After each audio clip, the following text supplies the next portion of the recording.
Well, here we are with another edition of GW Unspoken, where we discuss stuff we don't typically talk about, but probably should. And I've got a very special guest online. I've got James Ostermann. How are you, mate?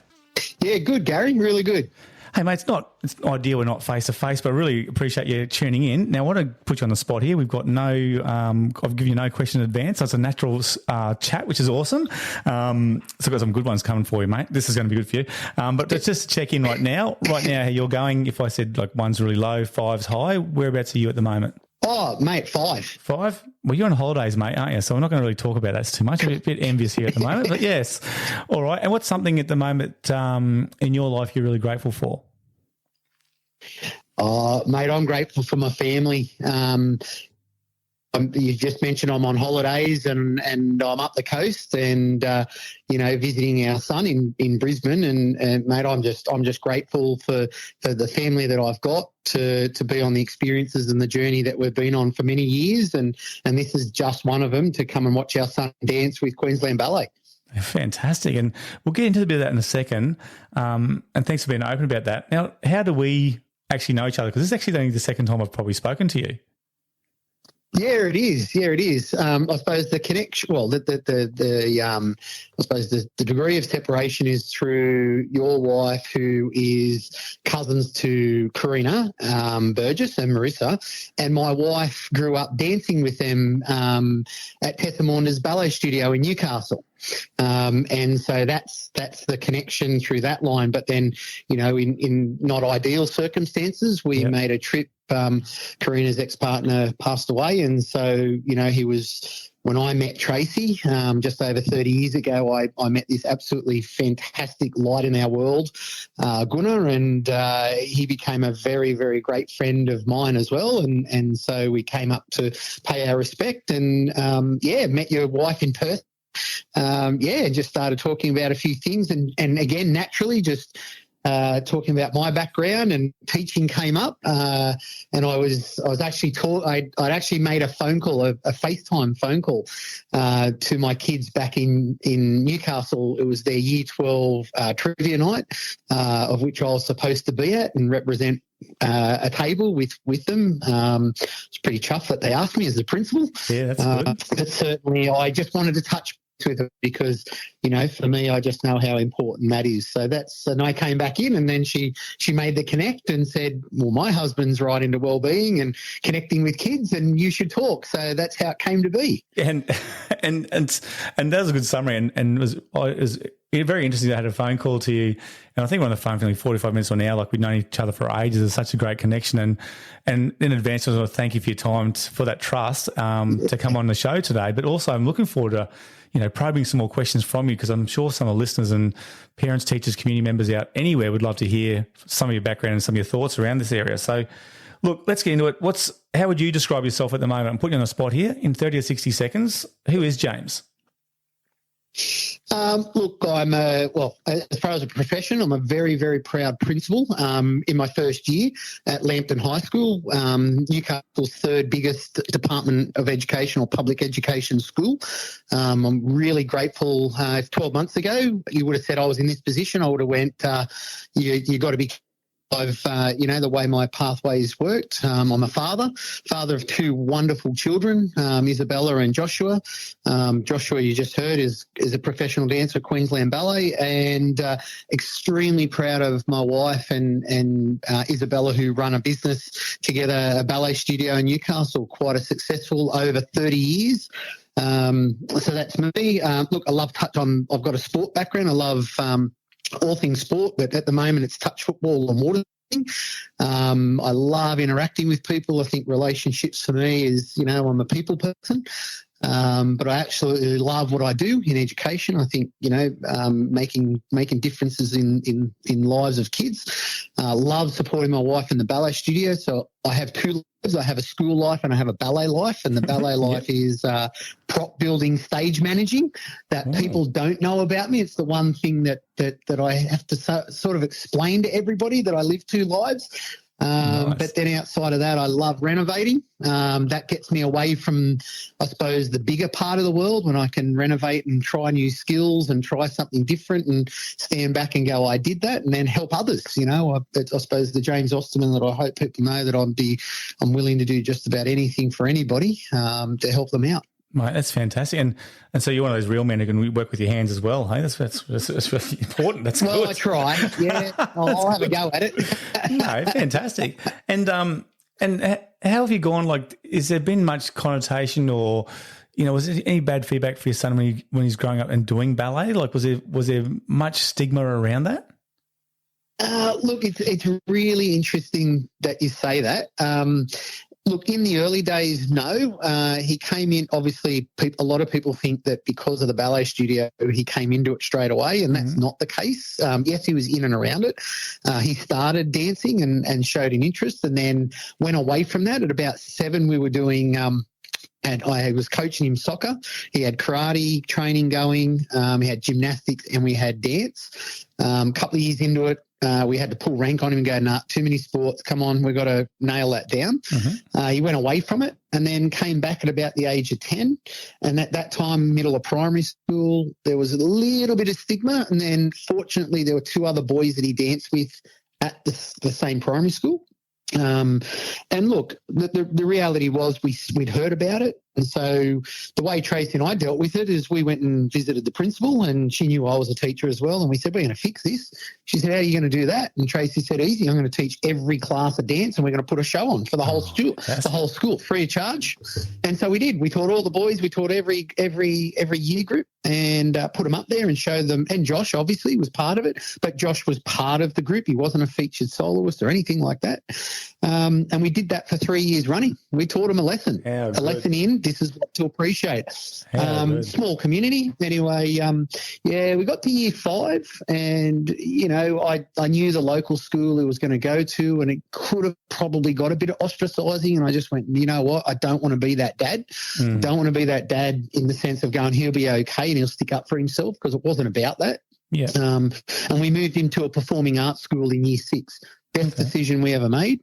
At that time, and I think in education, I suppose I put my other hat on, the education hat, there's year groups that come through, and some of them, they've always got their special qualities, and the year group that he went through, there were at least 6 boys at our studio that were dancing, and they were all at the same school at a local performing arts school. So it actually worked for Joshua. Yeah. Fortunately, I was actually very good friends with the principal and the deputy principal at the time, and I knew the direction they were taking the school, and I liked it. And I said to Tracy, look, just trust me on this. Let's send him, and we did. And we made the decision to do it in year 6. Prior to that, 6 into 7. So in New South Wales, they transitioned 6 into 7 to high school. And we did it in year 6. Again, in hindsight, best decision we ever made. And he just went through, and not only was he with the same-minded, he actually fell in love with education. There was 2 champion teachers that he met, and they guided. And I was really, and to this day, one of them is a very good associate of mine, and I thank him. I thank him every day that I see him, and just go, you changed my son's direction. It wasn't about dance; it was about education and about happiness at school. And because he was in that immersive environment, there was no stigma in that. Look. Yeah, different to my background. I'm not a trained dancer, but I grew up dancing in a small regional town of Kurri in Newcastle. Okay. And my background is, while I'm not trained, I was a hip hop dancer, but I reckon I got more ostracised than my son. Yeah, wow. There you go. So that's amazing. My comeback was always, who's with the girls? Who's, what environment are you guys in? And I played football. I played rugby league at the same time as well. So I sort of tried to mix a few personalities and a few different circles. But yeah, Joshua was great. He just went through in a really great way, and he's got some great friends who aren't dancers. Yeah. And I think, when you get cohorts of kids in education that can do that, that's a real special thing, and Joshua's been part of that. So, yeah. Yeah, and also some good mentors in the way that good timing too. So, now, look, let's get to your journey too. And I know you said that you grew up in New South Wales and Kurri. How was your journey through school? Like, you're now a principal. If we go back, wind back the clock. What was primary school and high school like for you? Were you always engaged? Did you like school? Were you bullied? Was it easy for you? School kid, yes. Yeah. Yeah, no, look, I was a school kid. I did like school, and it was about that balance of fitting in and having mates and growing up in the Coalfields area. With rugby league as the number one thing, and that was what you did. My mum and dad weren't Australian. My dad's Italian, my mum's German, and they immigrated to Australia. So that Australian life, it sort of had to grow on mum and dad, and where they picked to live was in that real man's world of curry, and I had to navigate that. But I was a school kid. I suppose if I reflect that as an educational person at the time, I probably didn't appreciate some of the things that I got, and that was, I was Year 6 school captain. I had some really good friends that obviously trusted me. I was the first student at Curry High School to be a student representative council member for 6 years. I went from Year 7 through to Year 12, and I was house captain in Year 11 and school captain in Year 12. So, I probably I didn't appreciate it as much as what I do now as an adult. And what I'm really proud of, actually, my wife Tracy actually gave me a framed feature of my photo as a Year 6 captain and a photo as a school captain with my principal, who I still remember, Peter Carson, and my deputy principal, Mr. Lidcombe. Still remember them greatly, with all my badges, all framed. And it's something I actually show kids now, and I go, at the time I didn't appreciate it, but I absolutely go back and really appreciate it now. The first time I knew about a tough class was when I became a teacher. So that probably gives you a bit of an idea of what my schooling life was like, So but did you always want to be a teacher, James? Did you always want to be a teacher? No, I didn't. No. My dad was a naturopath. When he came out, immigrated from Italy, he started a baking apprenticeship, and then when he got to Australia, didn't want to do that, and ended up in the mines baking in Cessnock. He went from Sydney to Cessnock by being a baker, and then transferred over to the mines and became a first aid officer. He was always interested in that. And then in his later years, he actually created his own way of doing a neuromuscular therapy to put muscles back in, and was a really well-established iridologist and biochemist within the Coalfields area. And so he travelled that, and I was always interested. So I'm an organic, so I suppose I went down that path. He always wanted me to take over his business. I'm one of 5 kids. I'm the middle child. So again, you can make that of what you will. I feel your pain. Yeah. So my 2 eldest brothers are tradies. One's a fitter and turner, one's a mechanic. So that's what path they went. So I was the first to go to university. I always wanted to do that. Dad was always pushing me to become a physiotherapist, and I liked the idea of it. And then probably in my later HSC years, it sort of changed a little bit. Science was something I always loved. My sort of pathway changed a little bit. Met Tracy when I was in middle of Year 11. And if I'm going to be really frank and honest with you, I had a baby during the HSC. Yeah, wow. So I walked out of a engineering science exam at 12:30 and got a phone call to say get to the hospital, and had an emergency cesarean at 1:45 in the morning. Oh my God. Had a couple of hours sleep, and then went and sat a 3-minute maths exam, and I got in the top 5% of the state for that exam. I don't know how, but I did it. Gosh. Yeah. That's unbelievable. And Tracy's, again, if you want absolute honesty, Tracy's a few years older than me. She'd already travelled around the world as a professional dancer. I knew of Tracy. We met through modelling and on stage and danced together. And that's how we had a mutual friend that said, you can dance, you're a trained dancer, you two do an adagio together. And by the end of that, my career path had sort of changed a little bit. Got into Sydney University to do a science degree, and Tracy really supported me to say, go and follow your dreams. So I did. But after 12 months, I looked at the end of the science degree, Gary, and I just went, you know what? There are so many jobs in this. I was a bit confused about my pathway and where I wanted to go. I went down the line of an organic. So my background is I'm an organic chemist. So perfumes and oils and marine biology is what I really targeted. Yep. Transferred back to Newcastle University on the first year of the double degree. I've got a full teaching degree and a full science degree. It was the first time that it was offered at Newcastle University, and that interested me. I looked at it and I went, you know what? I don't want to give up my science degree because if that was a path I was going to take, I really wanted to make sure I had that in full. And the fact that they were offering a full teaching degree alongside of it interested me to go, you know what? I don't mind that. My first year of university, my first prac, I was all in. Again, if I look back, I did teach hip hop as a young kid. I was a captain of my sports teams. So it made sense by the end of it. And I absolutely fell in love with the idea of teaching. And, you know, I make no bones about this, that science is the best course in any secondary school. And I'm not ashamed to say that because it is. That's my background. And I'll convince any student and any parent that doesn't like science that it is the best. I'll just work out a way of showing it to them, whether it be in a practical sense or a theoretical sense. So, you know, I love my teaching area. So that I fell in love with that. And that's my progression. And then once I got into teaching, then it over 22 years, it's now just totally unraveled. Yeah, wow.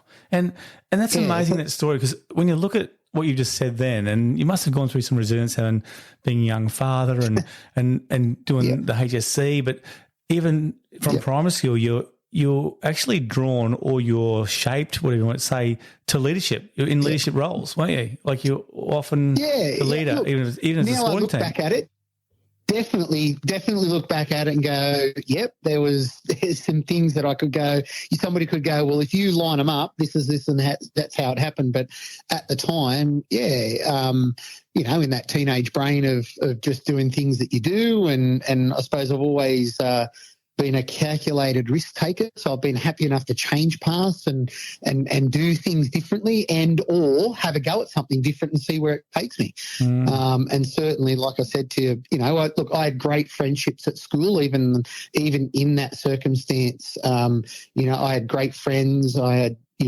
great people around me that supported me, and that got me through that. The number one support I've got is my wife, is Tracy. You know, she was, you know, with me from the start. We've been together from day one. You know, and while we've led through those roads of ups and downs and had some challenges along the way, the one thing we've done it is together, and that's why I'm where I am. You know, in part why I'm where I am today. Yeah, that's amazing. Because without that, I wouldn't have been able to take those calculated chances of going, what happens if I do this? And even professionally, you know, I've been to 7 different schools now. You know, I could have been a person who's got that first job and went, you know what, that's me, I'm done. But Tracy me each of the times when somebody's tapped me on the shoulder and said, rightio, you're ready. Professionally, that Tracy's also been there to go, you know what, let's do this, and you know, wish me all the best, and things have played out, and you know, and she's been very much part of that career progression. But you know, those professionally around me, I've really appreciated as well. That massive support system at home, you can't get that. You can't be better than that. That's awesome. No, look, and I know I've ridden the waves in my career. You know, and if I sort of moved from school into school, Gary, I was in New South Wales. There's a targeted graduate system. You know, I was fortunate enough to be a targeted graduate when I came out of university. So what that meant was I got a job pretty much all straight away, and I got targeted to the local area as a science teacher to an area very close to where I grew up, which I thought was quite ironic because it was quite a complex and challenging school. And I used my growing up days to be to my advantage. I used to say to the kids, you know, do you know anybody from Curry? And they'd go, oh no, you don't talk to anybody from Curry. You know, they had this wild description about them, and I'd go, I'll just tell you a secret. That's where I'm from, and you know, straight away it was nearly instant credibility, instant playground credibility where I grew up.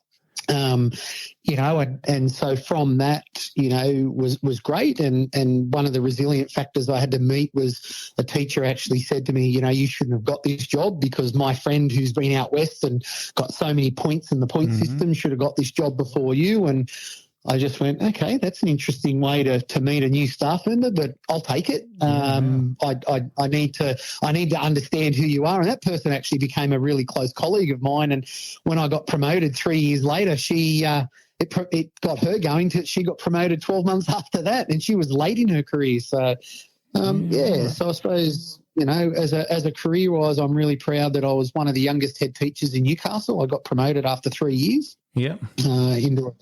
Into a quite a smallish school in the Newcastle area.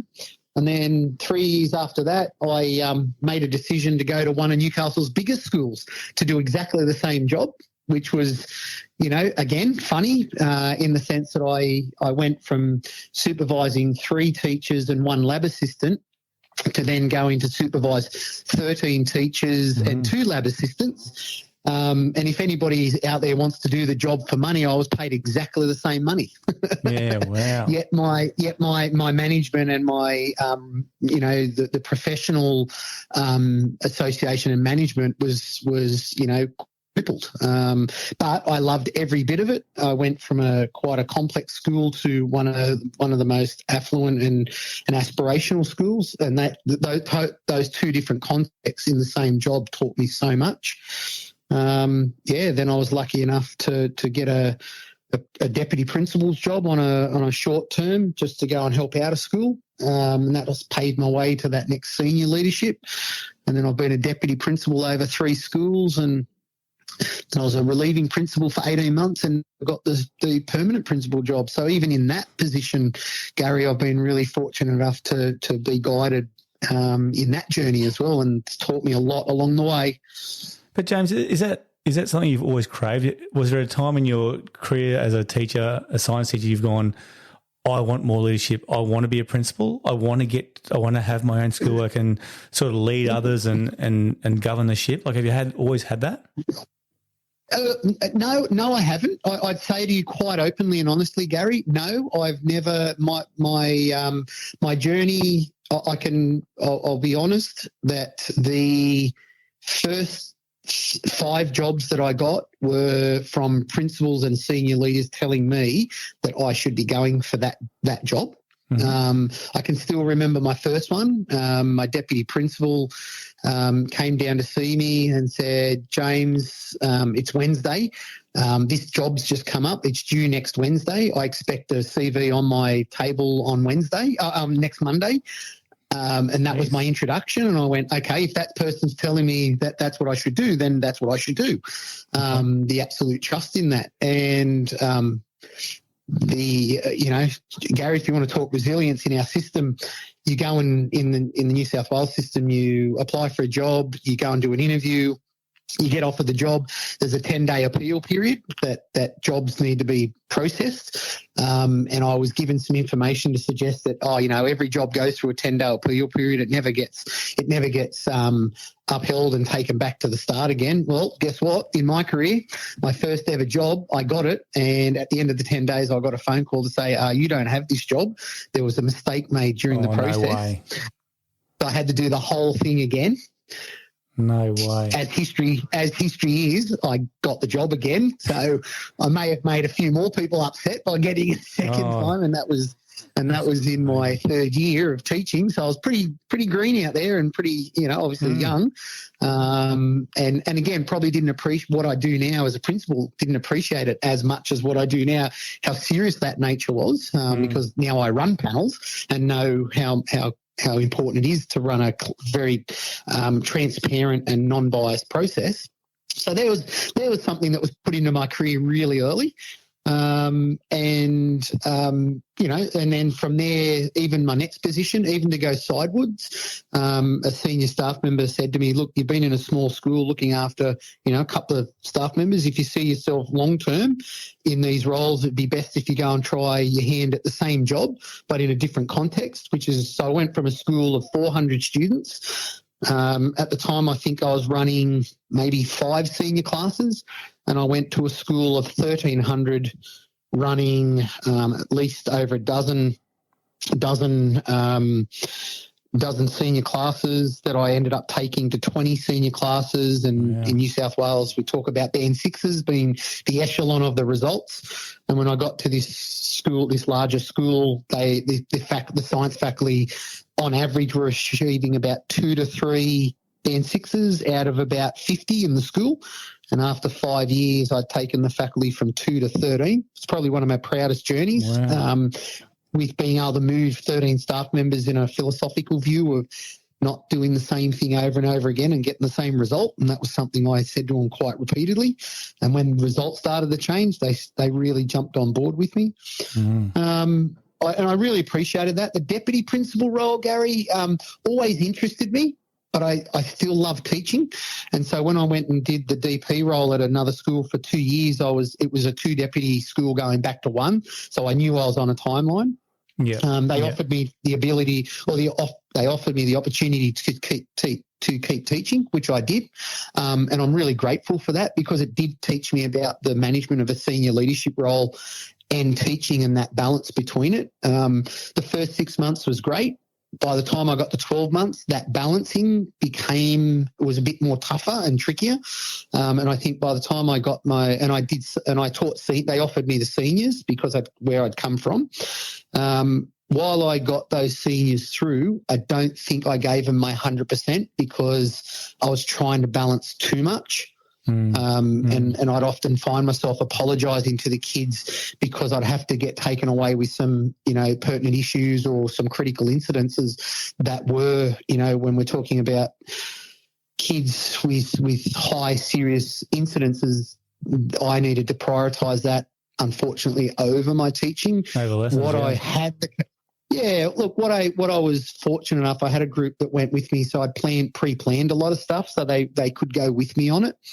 And so that taught me a lot. So when I got my first deputy principal role as a permanent teacher, I got offered exactly the same. And this was a little bit different. They offered the principal at the time, actually, I'd known him through his career, and he offered me the science teaching, and he offered me another alternative, which was study sessions to, get the kids at a wellbeing level, at an organisational level. And I took it on.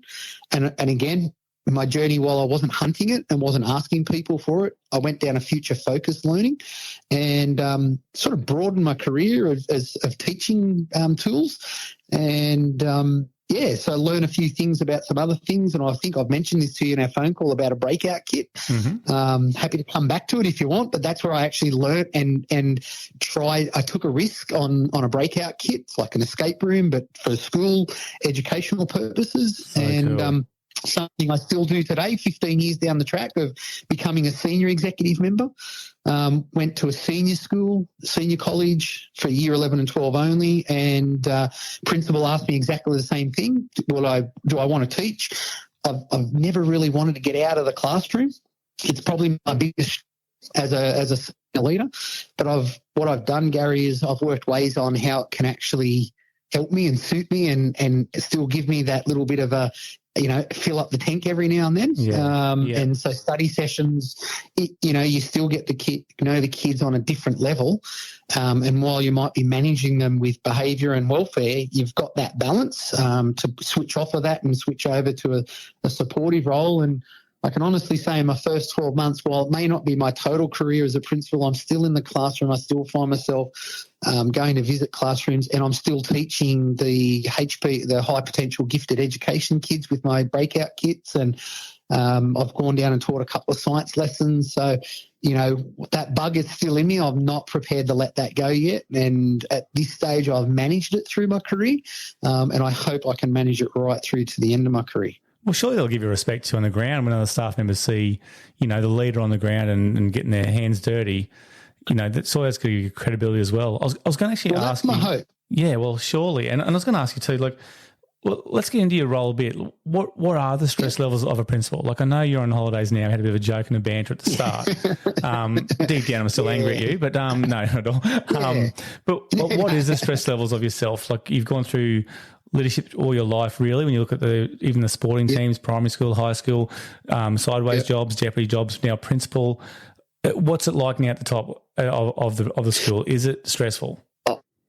Look, it is. It is stressful, and I think the thing is what I've tried to do is learn from a lot of great leaders that I've had, how they deal with the stress and how they handle situations. And that's probably been an asset of mine that I've been able to watch and learn, that I've put things in the place that I've seen work, not just in picking up the same thing and moving it, but actually being able to take from a toolkit of going, okay, I'm in this situation, let's make those things work. I obviously go through ebbs and flows of stress levels.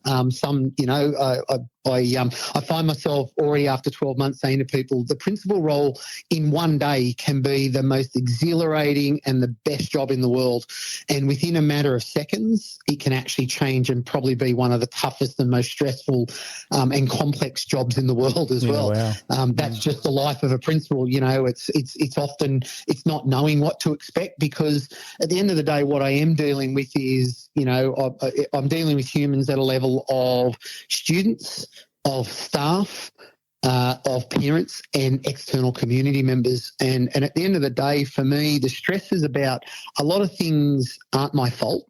Mm-hmm. But they're my responsibility, and I've really come to terms with that in my training as a senior leader, and that's not me making this up, Gary. This is people that have imparted wisdom on me, and I often hear myself repeating things and have a bit of a giggle and I go, that's what a previous Dr. Parks would say to me, or that's what Roger would say to me, or that was what Neil, and these are all past deputies and principals who have taught me so much. And even with the research background of what do I want at the end product, do I have a context and understanding of somebody before I make, so while I'm in stressful situations, I try to compartmentalize what I'm stressed about, but to try and navigate the moment that I'm in. And there's some good stresses to have in this job, because some things that happen are brilliant.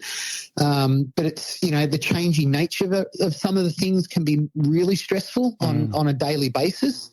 And we work in a big system. It's a systems approach. So, some things aren't personal. They're just a systems approach. And that's sometimes what I've got to be able to manage in my own thought process of how do I brand something that I know may not be totally acceptable to my staff or to the parents or to the students, but how do I console with that? And they're the things that I've tried to work through and go, okay, words. And so I find myself in the last few months reminding people words matter, and how I say things and how my actions are portrayed do matter to a lot of people. So, and that's stressful, so I spend a lot of time rehearsing.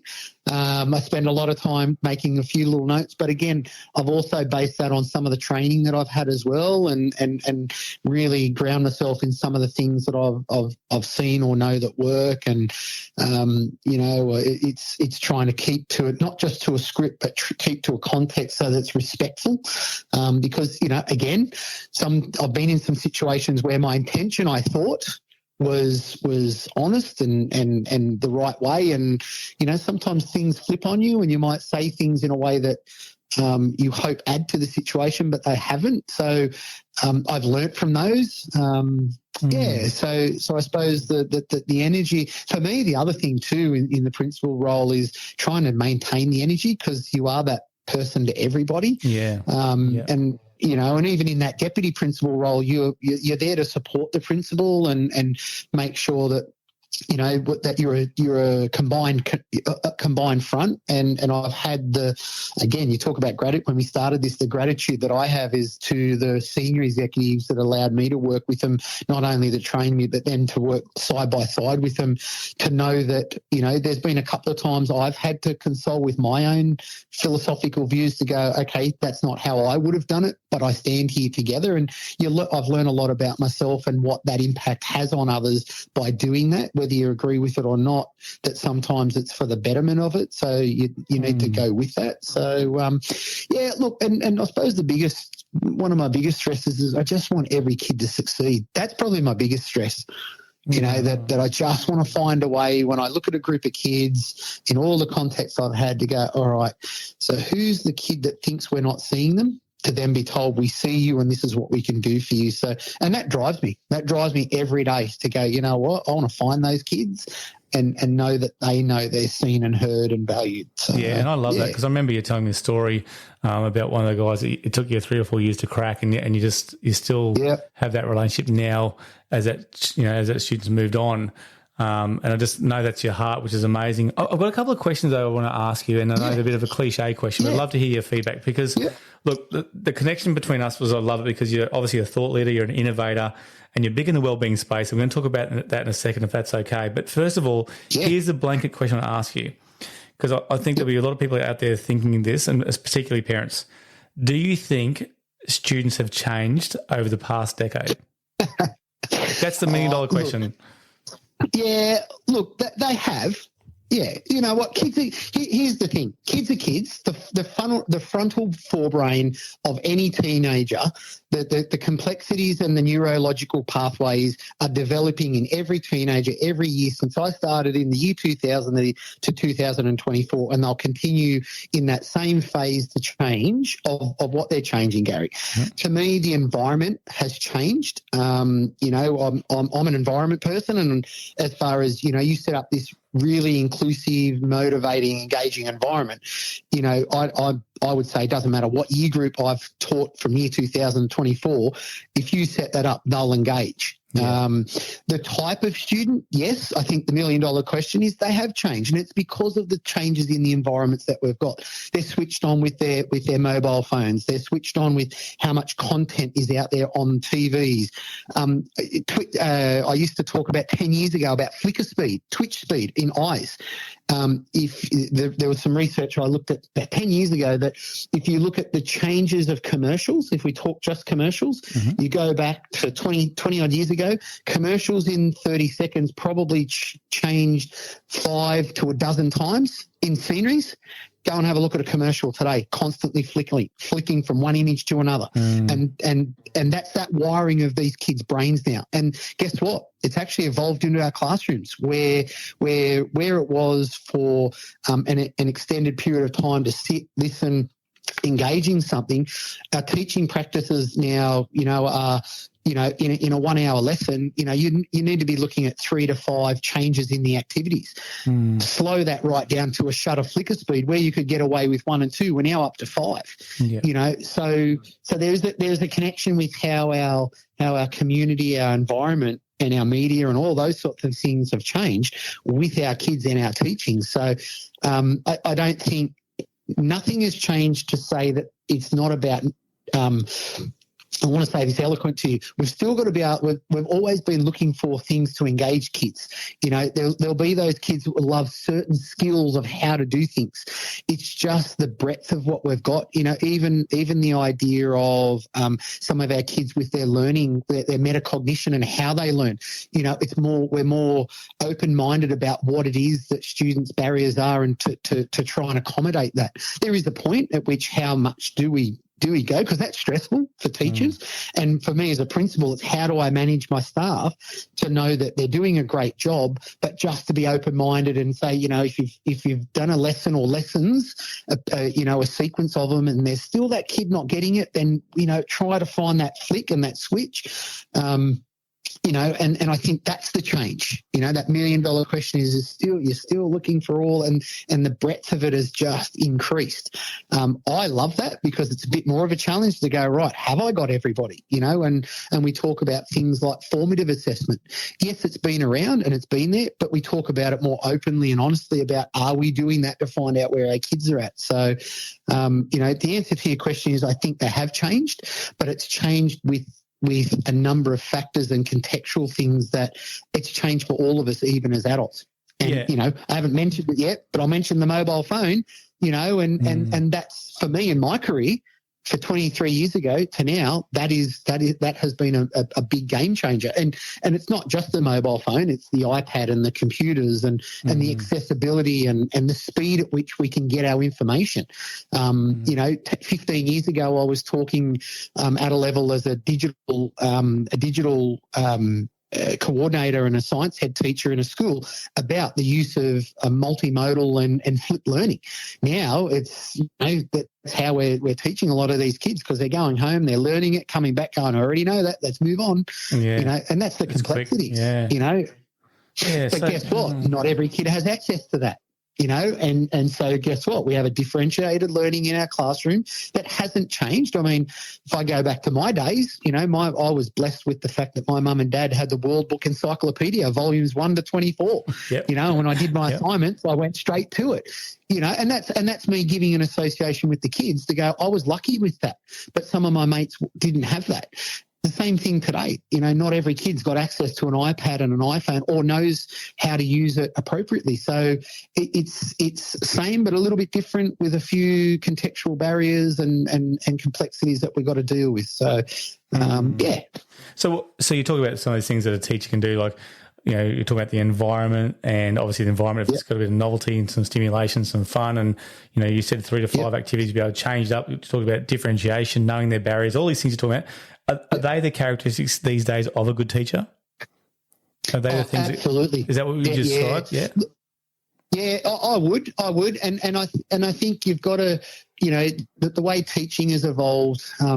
Even the idea of flipped learning, it's not for every child, but it's having those tools to give our students to make sure that everyone has the opportunity to access what they're trying to learn, and it's about learning new things, but how we do that, and giving them the association to real world, that real, and be able to deconstruct something to reconstruct something. And I suppose the other thing too about those, these high-end teachers that we can really look up to is to have an innate ability to be able to do that, and everything in that genre can be learned. If you're not adverse to the idea of how to reconstruct, you can learn tools and ways to do that. That real world connection, there are resources out there. And I suppose that's the other great thing about teachers, is that we not only are the kids connected, teachers can be connected. And so, the characteristic of a great teacher,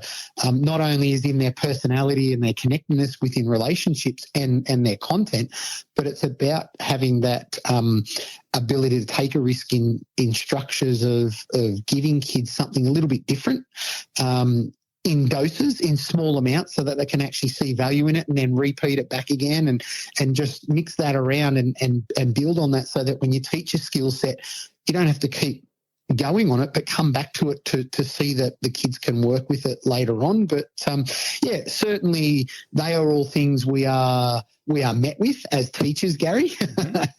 But to be in that echelon, I think it's that risk, it's that complexity of being outside your own comfort zone, because we all have our own skill sets that we're very comfortable in. It's being comfortable in the uncomfortable, That's right. and when and here's the thing about teaching: we expect our kids to be comfortable with the uncomfortable of content and what they may or may not know. And so we as teachers, if we're constantly doing that and evolving with it,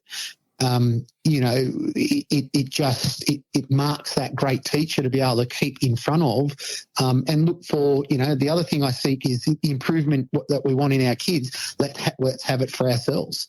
I love that. And that's the characteristic of a great teacher. Challenge the concept of saying we want our kids to improve, we want our kids to learn something. So then we as teachers, we need to model that and show that, and to be a bit vulnerable with kids about the current state of education, because the content's always there, Gary. Yes, there's tweaks in our, I know with yourself in PE, and, some things don't change, but it's how we teach them, how kids get motivated in it, that I think is the most exciting and engaging thing, because the content itself hasn't changed. It's just what we're doing with it. That's right. And I think that's really, I love your thought about it. And I love I don't know if you're actually hearing yourself, what some of the things that Nuggets of Gold are saying is that you actually love the challenge. And I love it. You can hear it in your voice where you love the challenge, because there's, the kids who are struggling to engage or to deconstruct their set beliefs or their values. And I think it's really hard for some schools who or even teachers who go, yeah, we're going this way because this is my inbuilt values, but kids may not have the same values at home, or they might haven't been taught that yet. So here's the next question for you. We know that Simon Sinek talks about the bell curve of change, and culture is all about bringing people along, and the early adopters and the innovators and all those people. My question for you is, and I love how you all talk about growing your staff, and you talk about, book of the month, book of the year in term 3. You're talking about how everyone's growing and leading. I love that stuff. Do you believe that we can grow or lead everyone in the profession? Like if you've got a group of leaders, and I don't want to put your own personal leaders under the bus, say a brand new person comes to you, a new head of curriculum or head of department, do you feel like you've got the tools that we can work with a person like that and grow them into a great leader? The answer to your question is yes. I love the fact that you've mentioned Simon Sinek. I'm a Simon Sinek fan. Nice. There's one thing from him, and I actually shared this with my wife because I think it has transferability, not just in education but in business. So one of the things that I loved about Simon Sinek is he talks about the why at the focus and the middle of our core values. He talks about the why, the what, and the how. Yes. And he talks about Apple doing really well. About buying a computer. And it's not about what they sell or how it works. It's the why you want to buy it. And so in education, and so for me, I reference Simon a lot. And the one thing I reference is, so why are we doing it? What you can tell me the what and you can tell me the how, but why are we doing this? And I'll always question myself first. Why am I going to say this to start? Are they going to get the why? And if not, I've got to be able to show them the why. Because the question you asked about getting a brand new curriculum leader, I've mentioned about strengths, and we come with our own strengths. But if we have a real convincing factor of why, I think no matter where you are in your career, where you're at and what you're doing, the why is super critical of being able to navigate where you're trying to get to. Why are we doing this? We want to make a difference with our kids. Why are we doing it? Well, we want our kids to improve. Why? Because we want them to be valued. And that's not at a student level, that's at a staff level. And when you're leading a faculty, and I'd say middle management is probably the critical level in any school. And I say that openly. I don't believe it's me, the principal. I actually believe it's middle management. It's the leaders within those key curriculum areas that can and do have the most influence because they've got one foot in their curriculum area and they've got one foot in the leadership of the team of the school. And so for me, the why is, why are you in this position? And why are we teaching science? Why are you teaching English? Why are you teaching history? Why are you in this school? Why is it that this school needs to move forward? So, and Simon Sinek keeps coming back to that. If you can explain that and you have a total control on that, I think he even gave an example about corporates and particularly, even down at a concierge level and a janitor level. If you know why the structure of business and the core value of what that business is trying to portray, the why becomes everybody's business. Yeah. And so for me, that's what I try to portray with everybody. Why are we here? Why is it that we do what we do? Why is it that we turn up every week? Why is it that we have we meet to the end of a HSC? Why is it that we work towards that? And and having a strong skill set strong mindset on that, I think is really important and critical to be able to navigate. Does it navigate in one week, 1 day, 1 term? No, it doesn't. It's and I haven't mentioned this word. It's culture. It's cultured into schools. It's cultured into communities.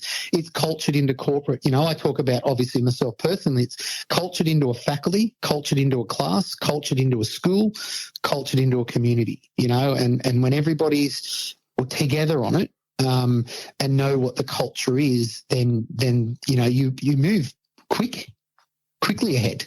And it's not about stabilizing, it's just everybody moves together forward. No, I love that. And I'm glad you sort of reiterated that too, even from my personal journey, because tomorrow we go into we've organised a bit of a feed because we know that food often brings people together culturally. So we're going to meet with the principal at school. We've got all the brand new senior leaders or school leaders for next year. They're stepping up. We're going to have a feed with them. And the why is, why have you got the position? What's your spin on it? Why is it so important to you? and then we're going to look at, to develop a culture, what would that look like over the next year that we can actually start making some inroads, some little small steps and some quick wins to hopefully get some traction of changing the culture. So, it's really innovative to hear that. Now, look, you are massive on connection, and I think this is where we connect really well ourselves. It's a bit irony, that pun on words there, but when Rach came home and said, you have to talk to this principal, like you guys get on a house on fire. We're probably going to out-talk at the podcast here, but that's okay. Like I said, innovator. Can you tell me, you talked a bit the other night to me, and even now you've touched on it, why well-being for you? Because there's a lot of principals out there who are academic first. This is where we're going to go. We'll burn the rest because this is where I'm old school. This is where we're going to head. But from this one conversation with you, it feels like, and from what Rach said, it feels like that you are very big on well-being. So can I ask where that came from, and I guess go back to Cynic, why? Look, I from a personal level, if you're happy in what you're doing, it doesn't feel like a job. It doesn't feel like, I suppose, let me put it in a, I suppose, a way of a student. If they're happy and motivated in what they're doing, the learning becomes natural. It's not a hard task to go, oh man, I'm learning something new today. This is going to stress me out. If they already know they're walking into an environment, they're going to go, we're going to have fun. No matter what I learn and no matter what I do, I'm going to have fun. I think, there's the battle broken. No matter what complexities you put in front of them. And again, I'd come from that from a personal point of view to go, I want kids always to walk into my classrooms going, I'm about to have fun, but forget the idea that they're about to learn something new. Yeah. And so well-being for me, I think I've always, I suppose for me, I like the idea that if I can leave somebody feeling better about themselves in my interaction with them, can I feel good about that? Does that make sense? Yeah. So I suppose I have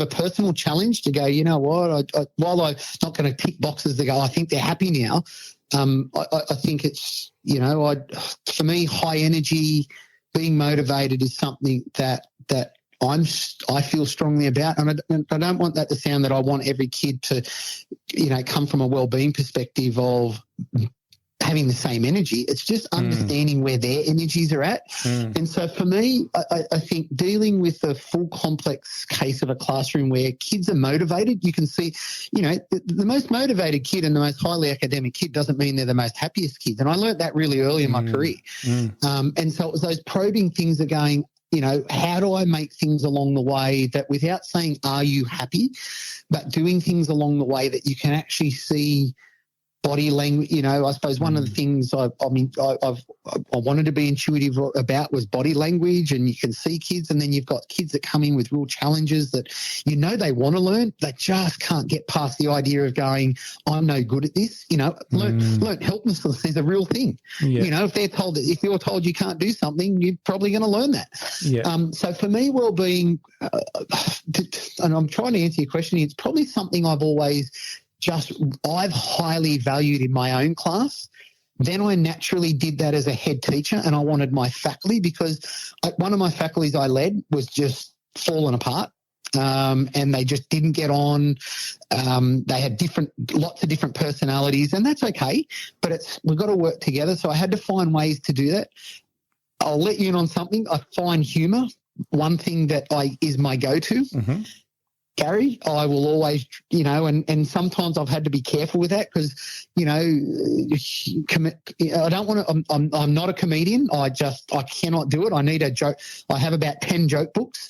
So I don't go solo. I've got references. I hear. And so humour for me, and so when you see kids laugh or staff laugh, not just at themselves, but with others, and I say that in a classroom, even, teaching science, have a laugh about something or do something different, and I've probably got experiences along the way where I used to finish the week with 10 quick quiz questions, but they weren't all about science. There was local knowledge, but then I'd throw a comedy question in there or dad joke or something like that. And, you know, and so for me, you know, the best out of people is when they feel good not only about themselves but feel good in the environment. I spoke to you about the environment, you know, and again, that's something where I'd come back to and go, if you can walk into an environment that's conducive to go, I feel good in here, and then somebody starts talking to you and then, you know, I might drop a comment here or there, and then they're calculated and strategic. I've got to get to know somebody in a group before I'd go really hardcore at it.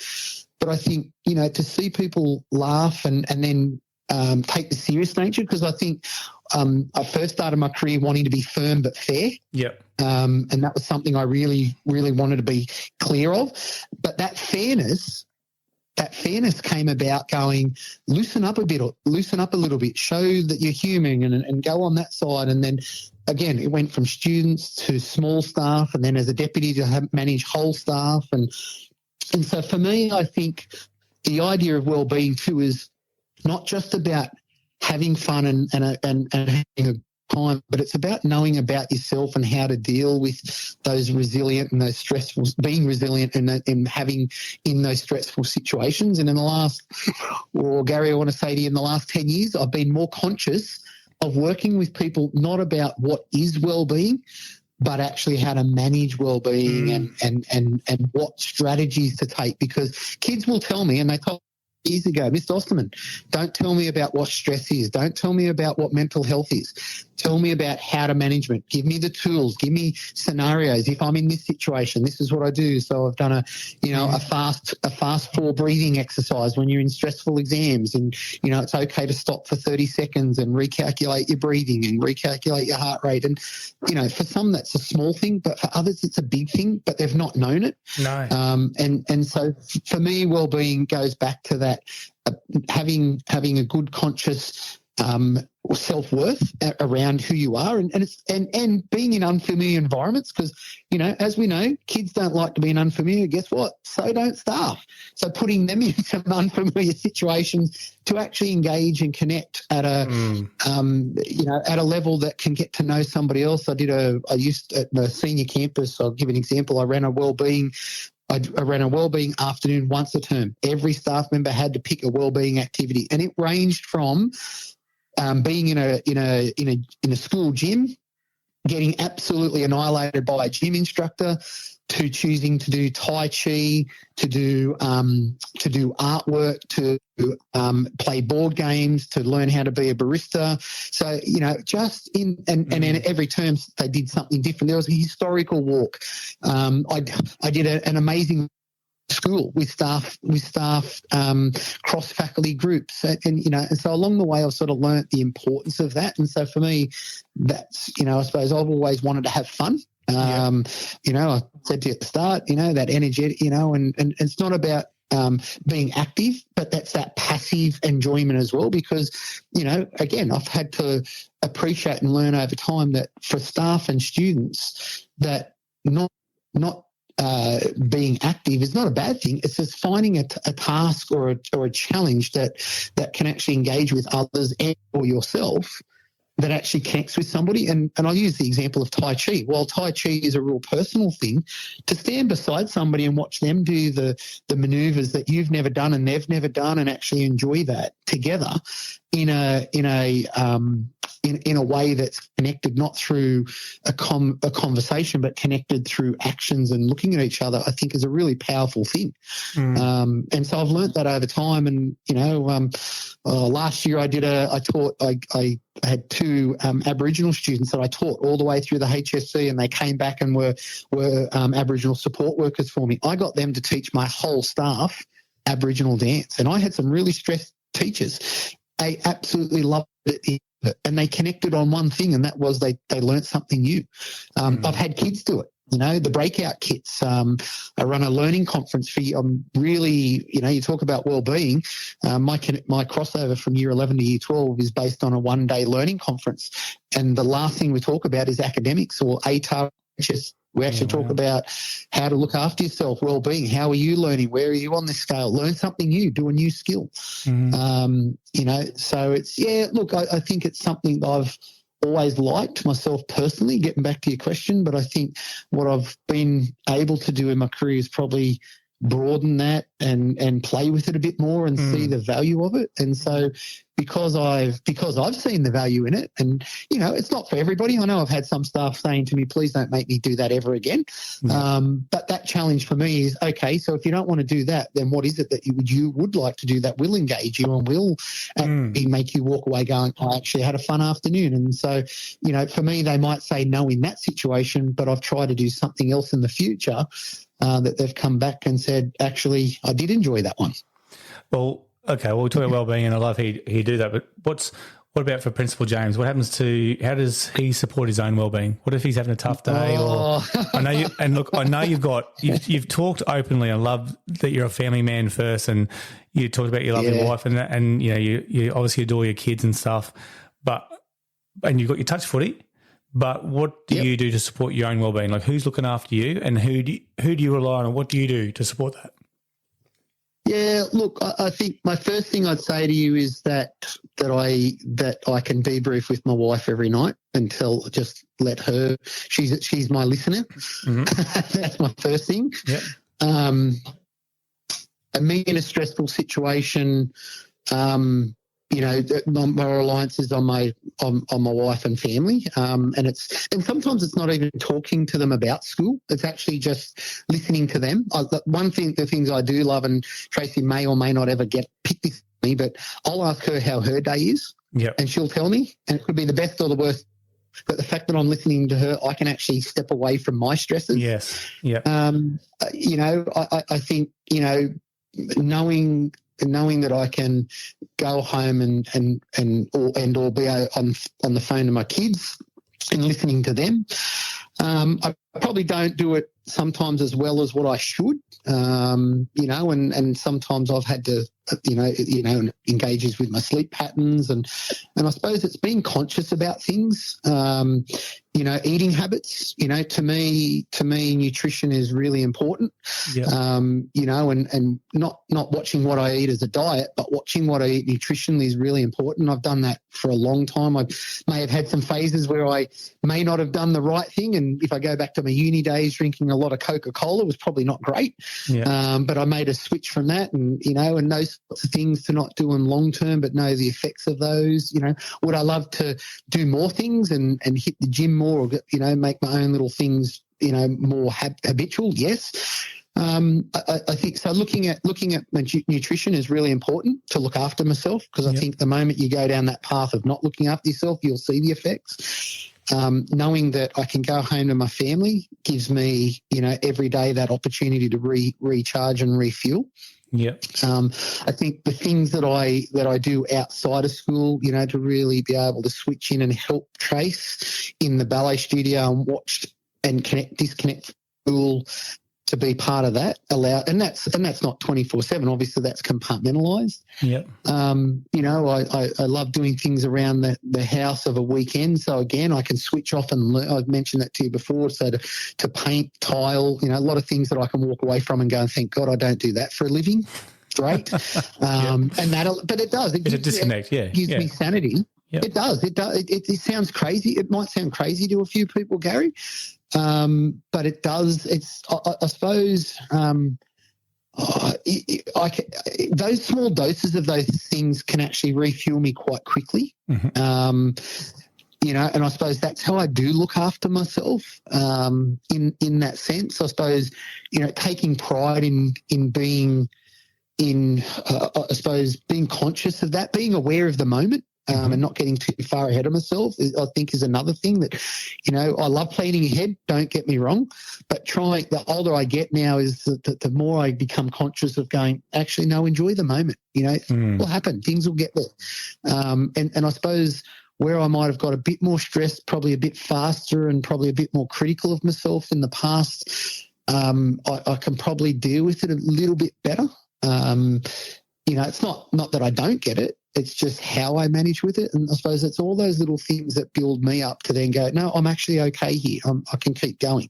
Yeah, fantastic. Probably the other thing I'd say to you professionally is actually I've got a network around me that I can reach out to. And a couple of those people, while I'm not best friends or with them. They are great colleagues that I could ring. I could name at least 5 colleagues I could ring every 3 to 6 months and just say, you know what, how are you going? And they'll ask me how I'm going. We'll have a 10, 15-minute conversation and I'm fueled up. I'm ready to go again. Yeah, support. I love it. It's so good. So I suppose I don't have one thing, Gary, but I've got a few multiple things. And I like that. I don't have to rely on one thing. I suppose that's what I'm saying to you, Gary. I don't rely on just one thing. There's a few things, but if there's one connection and there's one focal point, it is my wife and my family. Yeah, fantastic.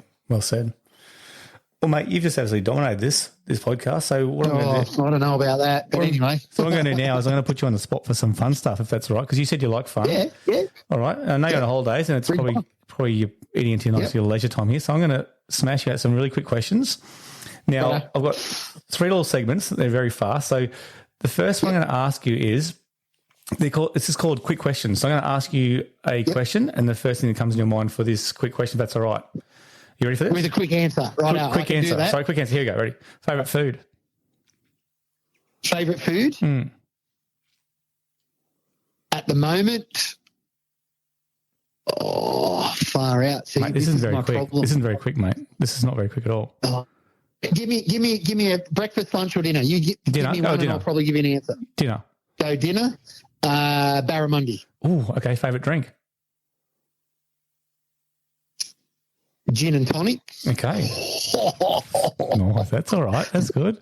Bit of Tanqueray. Okay. Or a Canadian Club, actually. Canadian Club I like is refreshing. Yep. Oh, okay. Do you have a favourite movie? Like a go-to movie? It's on TV and you have to watch it because it's there. And you've seen it 1,000 times, but you haven't watched it again. I've got a couple. The one I'd probably go, I've got a few. The Matrix, definitely. Keanu Reeves, yeah. Sci-fi. Yeah, Matrix, Lord of the Rings. Okay. What about a favourite song or song style? I only got this. You know what? My crew are trying to work me out. Mate, my teenage years was hip hop. Yep. I went through an entrance stage. Look, mate, my answer to your question, if I showed you my Spotify, yep. I have everything from classic to Max Richter, soothing, calming music, to hip hop, to Johnny Cash, to Neil Diamond, to Rocket, to AC/DC, Angel. I've got the whole gamut. Do you know what? In music, I haven't appreciated. I do like a bit of a range. Probably my go-to are more instrumental stuff at the moment. Okay. All right. Yep. Okay, nice. What about your favourite leisure activity? Oh, mate, that's a tough one. It's touch football or water skiing. Oh, nice. Okay. It's seasonal. Okay. Winter, touch footy. Summer, mate, water skiing every day of the week. Right, yeah. I was going to say favourite subject, but no, it's science. Favourite sport? Well, great. I'm just skipping over that one. Gary. I'm just skipping over that one. No. I'm glad I taught you something, Gary. Hey, you said yours. Favourite sport?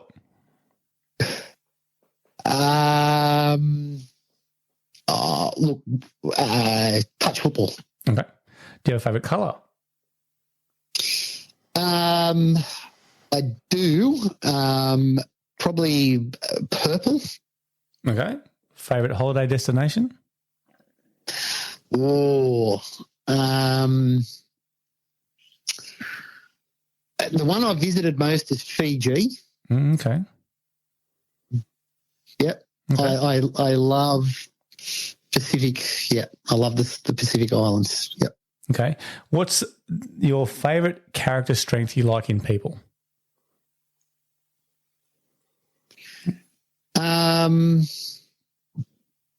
Being, I've got two. Being resilient. Okay. What's the worst trait? Giving up. Okay, nice. All right, here's a second. Those that concede, I'll not just give up. I shouldn't use the word. Those that will concede easily. Okay. All right, you've passed well. You've done pretty well then. That quick questions. Here's the next one. Ready? This one is like, yep. This is like we're getting to know James well here. We've gone from strong academic to it's going down fast. Some word association. You're going to give me one word answer to these ones. Ready? Righto. Here we go. Okay. Coffee. Hot. Students. Empowering. Family. Love. Being on holidays. Relaxing. Monday mornings. Excited. I love that. Your staff. Innovative. Fishing. Did you say fishing? Fishing, like a fishing rod, fishing hook, catching fish. Yep. Surf ski. Chocolate. Moorish. Queensland State of Origin team. No. We'll have to edit that last bit out. Okay, fine. All right. No. Hey, you just No. You just nailed this. You just nailed it. We're good at that word association. I can't. There's no answer other than no. Yeah, I know. There's one thing we just don't like about each other. We've just found it. Righto, here's a bit of fun. Yeah, nah. Last segment, you've done well. We nearly wrapped up, mate. But this is a bit of fun from that people get to know you, and people who know you might think, oh, I didn't know that about you. Okay. James is down to his last $20. What's he buying? Probably something for somebody else. Oh, nice. And what would that be? Give us. You only got $20, so you can't buy much these days for 20. So what are you getting? Mate, I'd probably give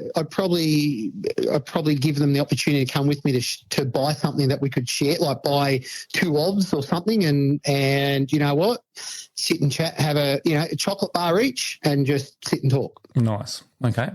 What about now? You've just inherited $2 million. What are you doing with that money?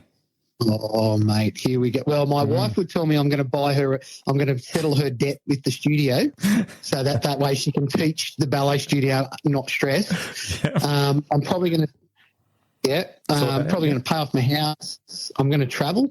Definitely going to travel. With $2 million, I'm probably going to travel first class to my mum and dad's home countries, which I've never visited. Oh, beautiful. I'm not proud of it at the time I'm at, but that's our next destination is visit Germany and Italy. And I'd probably do it in a way that I'd stretch it out to really get the best of both of those countries. And you know what? Really just enjoy a round the world trip to really experience the cultures of the world.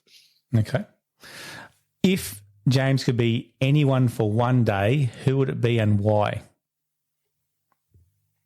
Anyone in the world?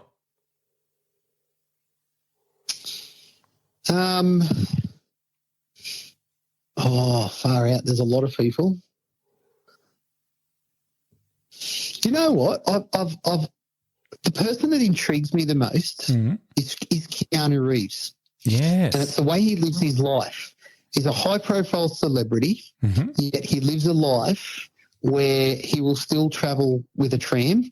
He will still ride his motorbike. I'd love to be in his shoes to watch people react to him because he is a high profile, but actually show them that you still are human and actually interact with people. I'd love to spend a day because he would see the both sides based on what people think they know him as, but what he wants them to know them as. And that resonates with me because I think in the positions that I'm at, and I find this, and I'll say this to you, Gary, is that I keep reminding people in my first 12 months as a principal that, you know, the badge is the one thing and it says principal, but get to know me. You know, I'm not that. I'm not, and that's. And I've met that in my first 12 months, where, you know, it comes with this aura. But for me, without crossing a boundary of wanting to be a friend to somebody, but actually work together.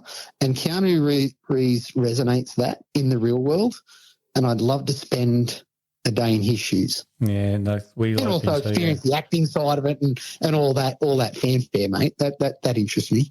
Yeah, no, that's fantastic. We're big fans too. What about if you weren't a principal now, what would be another career option you'd look at, or business or something? What is it?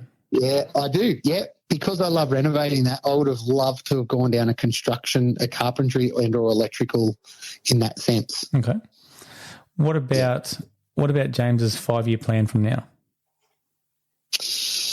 In 5 years' time, I really want to be an established principal leading a really innovative high-profile school in Newcastle. I won't be moving from where I'm at for a very long time. I think my goal is to be with this school for a long time, and in 5 years' time, I hope that I've well established myself within that, that I've got a team around me, know why I'm where I am within the school. I hope within that time, within 5 years, I've promoted a few people to carry on the great why of education in schools. And while I don't want them to do it the way I'm doing it, I hope that I have some sort of influence on what they're doing in another school in the context that they're in, and that I've had some small part in that. Where I'm at in 5 years is that I'm still watching my son potentially be even a higher profile in his dancing career. I probably hope I'm a granddad in 5 years, because our daughter is at that age of looking to have a baby. So I'd hope that in 5 years' time I'd say to you, Gary, yep, it's happened. Nice. And that my wife and I are still, well, we will always be happily married, but, you know, I think we're in the changes of where we're at in our careers, that where I'm a new principal trying to keep established that, she's trying to establish the part of her career within the business that she can actually start to step away from. We can enjoy things together more often and not be as stressed together. Yeah. And I hope in 5 years' time we've got even a better balance on that. We balance it now, but I hope we've got a better balance on that. And I know we will. It's just how we manage that. Yeah, fantastic. It sounds like you've got it sorted. It sounds really ambitious too. I love it. What about this one, right? This is one that often I get the most funniest responses for, and this is one of our last questions, by the way. Yep. It's a very serious, deep one. Yeah. Family apart. You're now stuck on a desert island, and you're going to take 3 people with you. Who are they? I'd certainly take my wife, because she'll keep me absolutely honest and on the ball and what I need to do and what's going on around me. So she's coming with me. I'd probably take one of my best mates that I met in teaching in my first year, not growing up, but first year of teaching, and Nick Chandler is his name. Big shout out to him. I'd take him. I would trust him with my life. If I was in danger, I know he would do the right thing.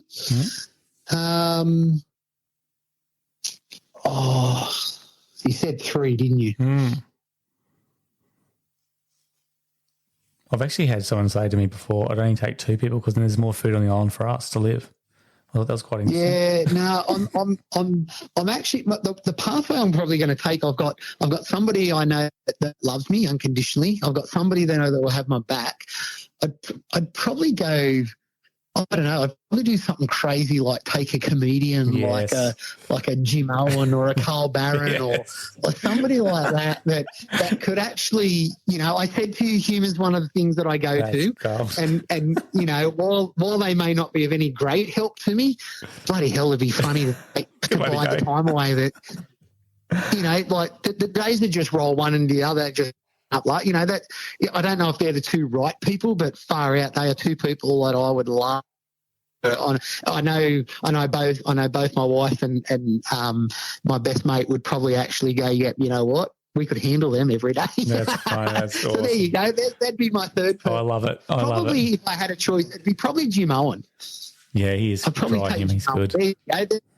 I'm being decided, you know, be a principal, make a decision. There you go. I've got 3 for you. All right, perfect. Perfect.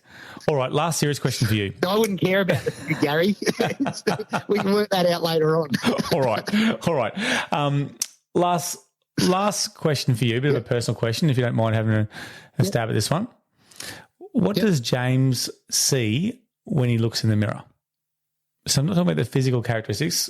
What's the deep down thoughts he sees when he has a good look at himself these days in the reflection in the mirror? What's he see?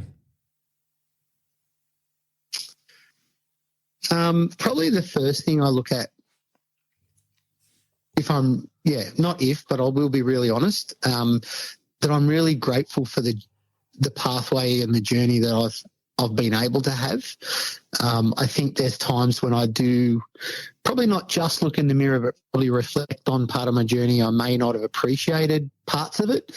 But then in times where you've got to reflect on yourself, or you dig deep in your stressful situation, they're the first memories that come forward. So for me, it's been grateful for where I'm at and the pathways that I've been able to have. Would I change anything, Gary? Absolutely not. Absolutely no way. I would not change anything. I see a person that I hope has back in the world along my way, that I would hope that people that have come across my path may have found something that I've either said or done that was helpful. I see a person that has still got a lot to give and a lot to learn, and learning is something that I'm it doesn't have to be a pure academic thing. It's being appreciative of what you get up with every day to what you take away with every day. I hope what I see in the mirror is I hope that I've been a good person, that I'm a husband that's been able to support my wife all the way, that I look in the mirror and I hope that my kids look up to what I've been able to do, not only with myself but with my wife, but with them as well. For people that I come across, I hope that, again, that it's been a good chance meeting. And they're not things that I go away and go, I hope they did that. But, looking in the mirror, I hope there's some story that they might go, oh, man, I met this guy and he's, said something. But I'm thankful for I suppose, the breadth of where I'm able to dig from and go to people that I really enjoy spending company with, but also for the fact that I'll meet new people in the future. I see somebody in the mirror that's been guided and moulded by two parents and siblings that again, while they may have done certain things that I'm really thankful that I've been within that. And it might not be for everybody. We all have our own stories and our own contexts. But I also see in a mirror that I hope that, I can be on this planet for a bit longer to still give back and be able to enjoy the ride that it is. Yeah, that's fantastic. I know you've actually mentioned that you give back a bit too, and I really appreciate you're being vulnerable and being honest about it too. And I think relate to a lot of people who are out there listening. It's students, past students, staff, other people, parents. I just think some of these things are great. And is there anything else on the podcast that I haven't actually asked you that I've missed that you're passionate about to talk about? Look, there's probably a few, but I'd probably ring you up and say, hey, Gary, let's just talk about this. Yeah. Well, I'm happy to know it. I think it's great. Yeah, I'd love to talk to you about what I see as innovative learning, and where we see that's what I'm finding myself now. But look, I think we've covered a fair bit of ground. I think likewise, I'd love to know your thoughts on a few things too, Gary. And I think we could have another yarn over a podcast about what is it about innovative thinking and what are your experiences and examples and what are mine. And I'd love to be able to chat see what angles we come from for that as well. But look, I just hope people have seen a bit of insight about me and where I've come from and if that resonates with somebody, I think that's enough said for me. Well, James, look, and I want to thank you again for being so, like I said, open and vulnerable, and you can see you're an innovator, you can see you're a thought leader, you can see, number one, you're a family man. Love the energy you have, even on the podcast. It's late at night here, but you've and you're on holidays and you're willing to do that, and I really appreciate that. Often see the positives. You can hear through your discussion, you see the positives in staff and students, and you've obviously got the best interests of the students at hand. And I think the school should be very blessed to have you and what you're doing there. So, mate, thank you so much for your time. I really appreciate it. Right. And thanks for coming on the show. Pleasure to spend the time with you and talk about something's very easy to talk about. Thank you. We'll catch up again soon. No problem.